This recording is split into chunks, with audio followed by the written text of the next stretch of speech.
Bom dia, boa tarde, boa noite, boa madrugada. Meu nome é Sidney Martins, professor de língua portuguesa aqui do LAC Concursos, o maior site de videoaulas do Brasil, quiçá das Américas. Então, Sidney, vamos lá, para de enrolação e vamos direto ao ponto.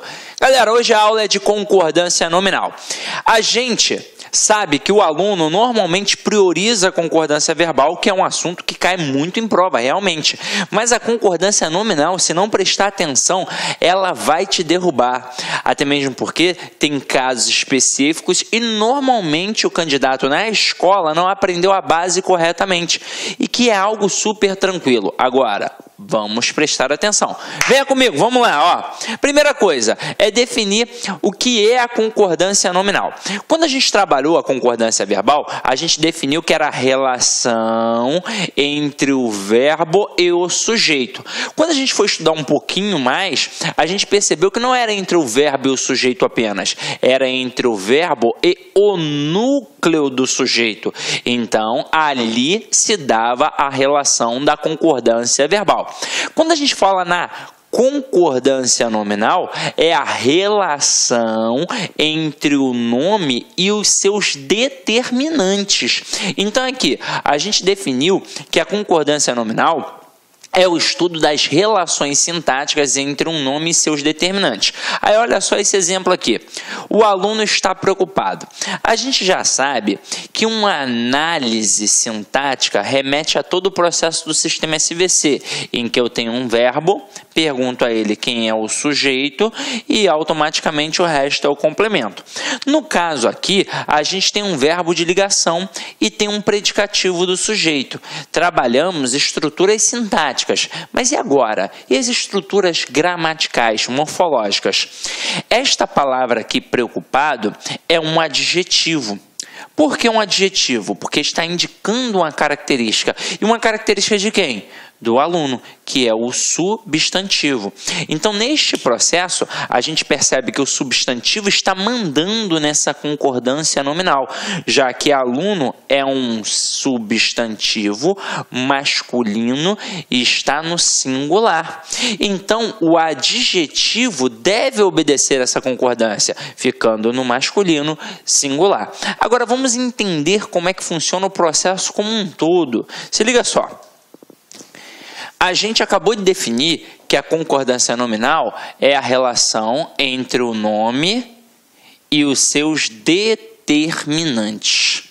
E aí você vai lembrar lá da primeira aula de classes gramaticais que nós definimos a separação entre classes variáveis e classes invariáveis. Quando fomos estudar as classes variáveis, percebemos que eram 6 e as invariáveis 4.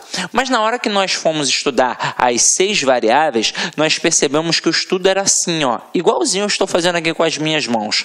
Uma ficava isolada, que era o verbo, porque era a classe mais variável de todas, era a classe que mandava em tudo, portanto a classe mais importante e mais difícil, portanto estudada à parte, sozinha. E as outras 5 trabalhavam num processo conjunto, em que uma ficava no meio, mandando, e as outras 4 só na sua periferia, obedecendo. Então é assim, ó, qual é a classe responsável pelo nome? Quem é o nome? É o substantivo. E quem está aqui na periferia do substantivo? O numeral, o pronome, o artigo e o adjetivo. Então, se o substantivo é o nome, e detalhe, nós aprendemos que este nome é sempre um termo determinado, e o que significa dizer isso? Significa dizer que ele é sempre núcleo de qualquer estrutura nominal, como o núcleo do sujeito, o núcleo do objeto direto, o núcleo do objeto indireto, o núcleo do complemento nominal e por aí vai. E aí pensa comigo, se ele é uma estrutura nuclear, se ele é um núcleo, é ele que manda em quem está em sua periferia. Então, a concordância nominal tem como elemento basilar, tem como base o seguinte processo: o substantivo manda e quem está em sua periferia obedece. Já que ele é o determinado, quem está na periferia aqui são os determinantes. Então, a regra básica é esta: o substantivo no singular o resto no singular. Substantivo no plural, o resto no plural. Substantivo no masculino, o resto no masculino. Substantivo no feminino, o resto no feminino. Agora, se esta é a base, por que eu tenho de ficar estudando um monte de coisa? É simples desse jeito, Sidney?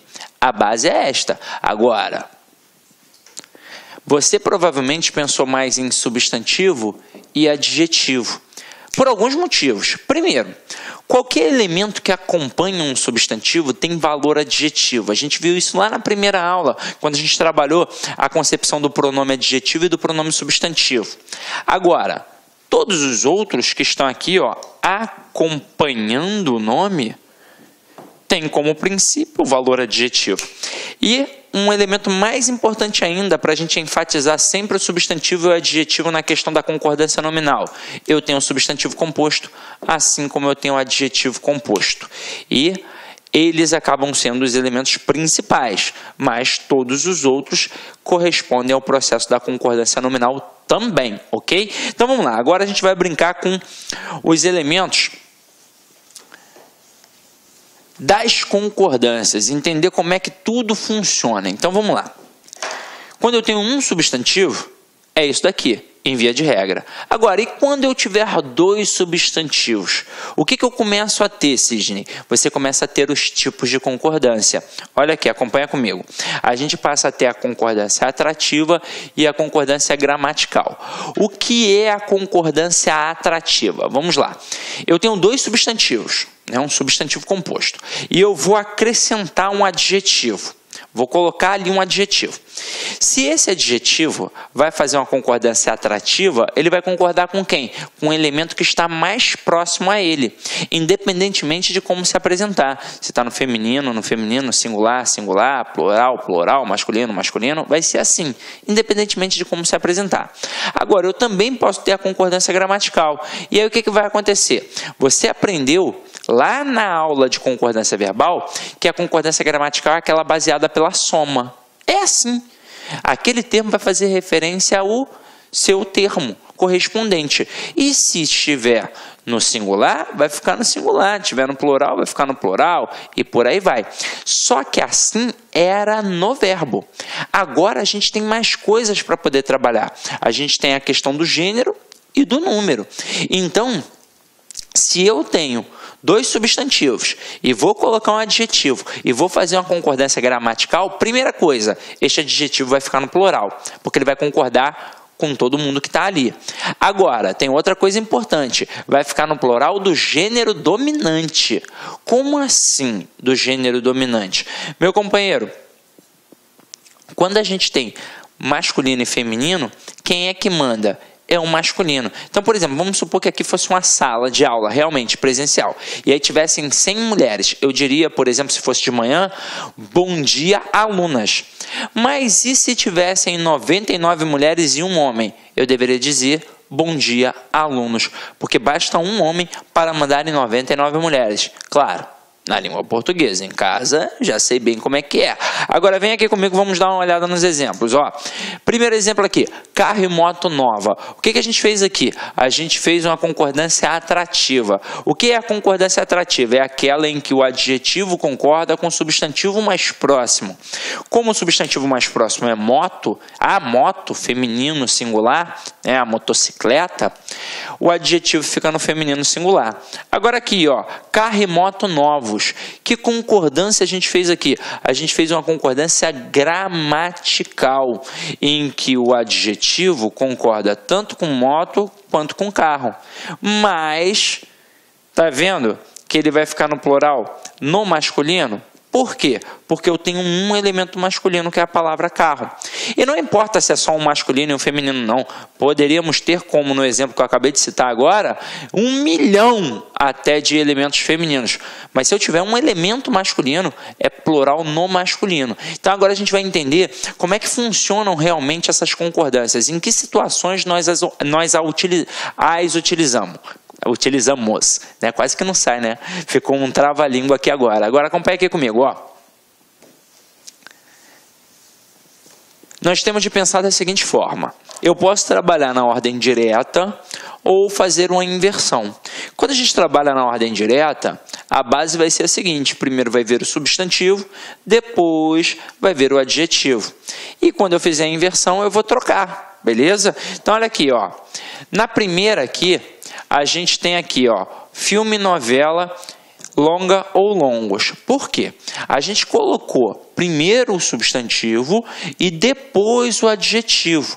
Então, quando o adjetivo está após o substantivo, quando ele está depois do substantivo, olha o macete. Depois do substantivo, tem um D de 2. Então, nós podemos fazer os dois tipos de concordância. Nós podemos ter a concordância atrativa e a gramatical. Então, na hora que eu digo filme, novela, longa, longa faz uma concordância atrativa. Olá, meus amigos, minhas amigas. Gostou da aula do professor? Quer continuar assistindo essa videoaula? Então venha fazer o Lá Concursos, venha fazer o nosso curso completaço da Politec 2017 para os cargos de papiloscopista e para técnico de necrópsia. Nós aqui do Lá Concurso, nós fizemos aí algo muito especial para vocês. Nós estamos praticamente gravando outro curso para vocês aí e eu tenho certeza absoluta, se você cumprir as nossas orientações pedagógicas, vocês cumprirem todas as orientações dos nossos grandes professores, eu tenho certeza que você ficará altamente competitivo. Papo reto com vocês, olhando no olho de vocês, o seguinte: concurso, data da prova dia 21 de março, aliás, 21 de maio de 2017. O tempo é curto, então nós fizemos um curso bastante enxuto. E se você conseguir assistir duas vezes as videoaulas com bastante atenção, garanto para vocês que vocês ficarão altamente competitivos aqui no Lá Concurso, né? Estou convidando vocês têm duas opções, né? Você pode fazer o nosso curso online, 10 mensalidades de R$30, R$300, o curso completo, tanto para o cargo de papiloscopista, quanto para o cargo de técnico em necrópsia. Temos aí para vocês, bacana?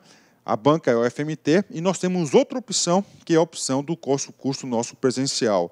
Tá? Nós temos o curso presencial. Ah, professor, estou querendo somente aquela parte de conhecimentos específicos. Então, cara, corra atrás, conhecimentos específicos, você pode se matricular. É só entrar em contato com a nossa central de atendimento, né? Olha só, o último concurso que nós tivemos no estado aqui foi da Sejude, a GPEM. O LAC Concursos orgulhosamente apresenta para vocês os nossos 354 alunos aprovados, tá? Eu tenho como provar um a um desses alunos aprovados do LAC Concurso, né? Então, seja aí também um aluno aprovado aqui do LAC Concursos. Espero vocês. Um forte abraço, fique com Deus. Tchau, tchau. Clic-clac.